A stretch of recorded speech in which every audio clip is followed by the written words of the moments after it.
السلام علیکم ورحمۃ اللہ وبرکاتہ۔ یہ دارالسلام اسٹوڈیو ہے۔ اس بار ہم آپ کی خدمت میں تاریخ مکہ مکرمہ پیش کر رہے ہیں۔ حرمت والا شہر مکہ اللہ رب العزت اور رسول اللہ صلی اللہ علیہ وسلم کو سب شہروں سے زیادہ محبوب ہے۔ مسلمانوں کا قبلہ ہے، ان کی دلی محبت کا مرکز ہے، حج کا مرکز بھی ہے، مسلمانوں کی باہمی ملاقات اور تعلقات کی منزل ہے۔ روز ازل ہی سے اللہ تعالیٰ نے اس کی تعظیم کے پیش نظر اسے حرم قرار دیا، یعنی حرمت والا گھر۔ پھر اس میں کعبہ ہے۔ کعبہ روئے زمین پر اللہ تعالیٰ کی عبادت کے لیے بنایا جانے والا سب سے پہلا گھر ہے۔ اس قدیم ترین گھر ہی کی وجہ سے اس علاقے کو حرم کا درجہ ملا۔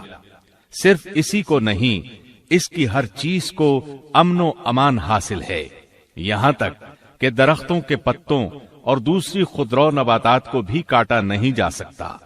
یہاں کے پرندوں اور جانوروں کو ڈرا کر بھگایا نہیں جا سکتا۔ اس جگہ کا ثواب دوسرے مقامات سے کئی گنا افضل ہے۔ یہاں کی ایک نماز 1,00,000 نمازوں کے برابر ہے۔ شہر مکہ کو یہ عظمت، حرمت اور امان سب کچھ کعبے کی برکت سے عطا ہوا ہے۔ اب ہم حجر اسود کے بارے میں بیان کرتے ہیں۔